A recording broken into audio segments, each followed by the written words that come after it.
Mais uma noite chuvosa e sinistra na cidade.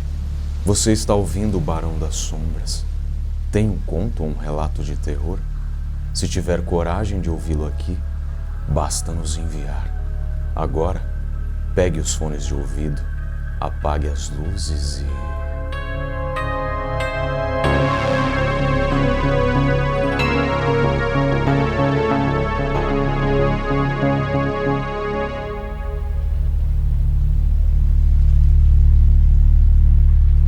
Olá, senhor Barão. Me chamo Thalita e sigo seu canal. Acho muito interessante, então resolvi compartilhar a minha história. Todas são verídicas.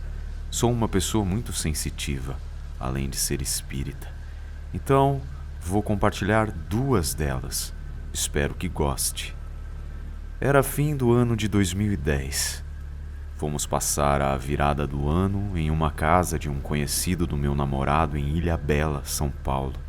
Éramos em 4 pessoas, Renato e a namorada Juliana, André e eu, Thalita. A casa era enorme, 4 andares, com salão de jogos, piscina, churrasqueira. Ficamos apenas nos 3 primeiros andares, nem subimos para o último, porque eram mais quartos. Eu tenho uma mania muito chata. Não gosto de dormir com os pés para a porta e nem com a porta dos armários abertas. Então mudei a disposição da cama no quarto, arrumei minhas roupas e as do André no armário. E a Ju fez o mesmo no quarto deles, que era em frente ao nosso, enquanto os meninos estavam separando as coisas para acender a churrasqueira. Os 2 primeiros dias correram lindamente. Fomos à praia, fizemos churrasco, jogamos muito. O Renato foi picado por uma abelha e o pé dele ficou parecendo uma super batata. Chegou o ano de 2011. Fogos maravilhosos. Voltamos para casa e as coisas começaram a ficar estranhas. O quarto onde eu e o André dormíamos estava com a mesma disposição de quando chegamos a Ilhabela, com a cama com os pés virados para a porta e as minhas roupas todas jogadas pelo quarto, enquanto as do André estavam intactas no armário. Estranhamos, achamos que alguém tivesse entrado na casa, mas só as minhas coisas que tinham mudado.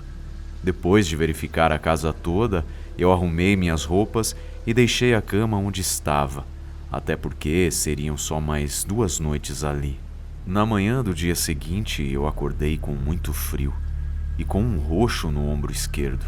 Achei estranho, questionei o André e ele também não se lembrava de ter posto sequer a mão no meu ombro.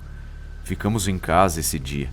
O Renato não conseguia andar por causa da picada de abelha. Passamos o dia jogando, conversando e bebendo um pouco.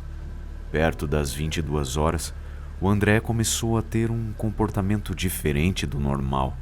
Ele começou a falar de uma maneira bruta comigo, e eu via nos olhos dele que ele estava sentindo raiva de mim.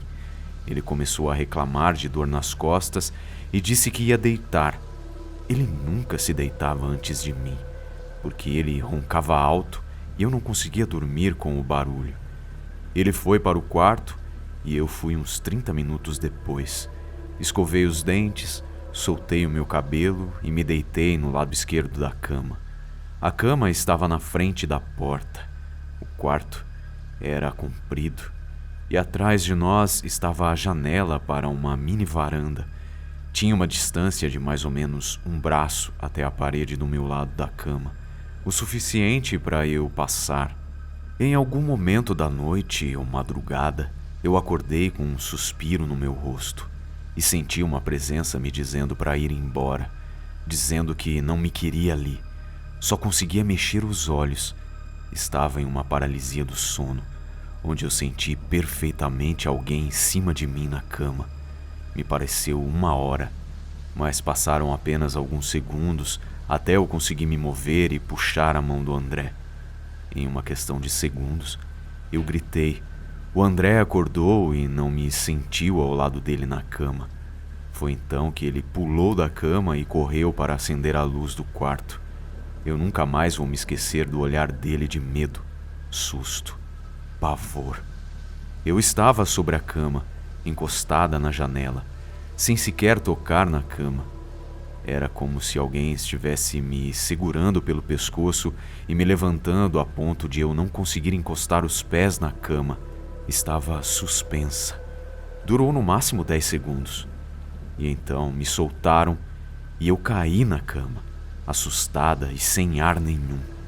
O André estava petrificado na beira da cama, só olhando para mim assustado, quando eu senti alguém ou algo do meu lado ir embora.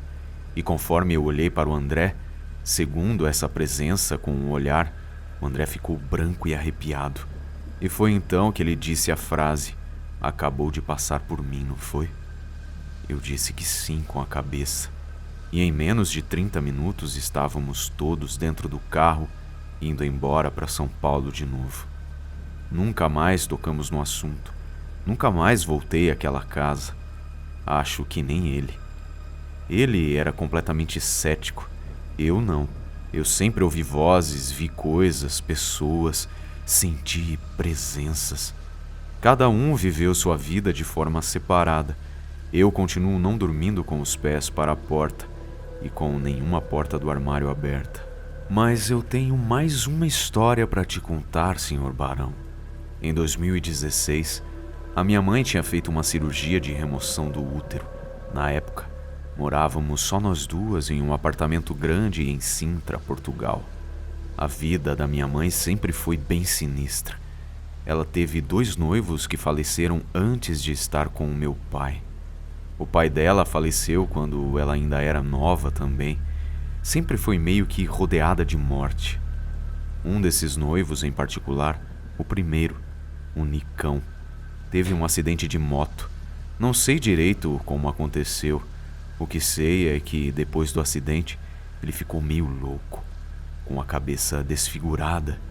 Ele jogava cadeiras em cima dela sem razão alguma, coisas desse gênero. Depois de romperem o noivado, ele faleceu, mas nunca deixou de estar presente, e você vai entender o porquê que eu digo isso. Eu era uma criança muito brincalhona. Sabe aquele ditado, se a criança está sozinha e calada é porque está fazendo alguma arte? Pois é, era exatamente assim. Um belo dia, quando eu tinha meus 4 anos, eu estava no meu quarto brincando e minha mãe estava na cozinha. Quando ela reparou que eu estava muito calada, ela resolveu ir até o quarto ver o que estava acontecendo. Foi aí que ela me viu brincando e falando com alguém. Mas não tinha ninguém ali. Mas eu estava conversando, como se fosse um amigo imaginário. Ela me perguntou com quem eu estava brincando e eu respondi: "Com o tio." "Que tio?" ela disse. "O tio, mãe." Ela me pediu a descrição do tal tio. Eu descrevi o Nicão. Inclusive, descrevi a corda no pescoço que ele usou para se enforcar quando se suicidou. Mas eu nunca tinha conhecido ele. Apenas vi em algumas fotos. Enfim, no ano de 2016, depois que minha mãe saiu da operação, ela teve que ficar de repouso, como se fosse uma cesariana. Então eu dormia com ela no quarto para, caso ela precisasse de alguma coisa, eu, durante a noite, poderia ajudar, estava ali preparada. Certa manhã, ela acordou cedo e foi ao banheiro e deixou a porta aberta. E a luz entrava no quarto.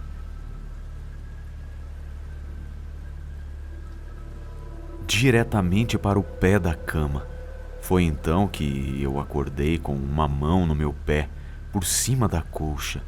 Vi uma figura alta na ponta da cama e eu disse bom dia, achando que era minha mãe. E ela então me respondeu do banheiro. Eu assustei. E foi então que ela disse: "É o Nicão? Vá embora, Nicão. Essa não sou eu." A figura desapareceu. Foi aí que ela me contou que ele faleceu quando ela tinha a idade que eu tinha na altura, 23 anos, e eu sempre fui muito parecida com minha mãe. Foi aí que eu descobri que o senhor sentado na porta de uma escola que eu passava em frente todos os dias quando eu saía do colégio e acenava para mim, era ele. unicão. Mas eu nunca mais o vi depois. Ainda bem, né? E esses foram os relatos da Thalita. E você? Tem algum relato? Algo assustador que gostaria de ouvir aqui? Envie para o e-mail que está na descrição. Obrigado e até mais.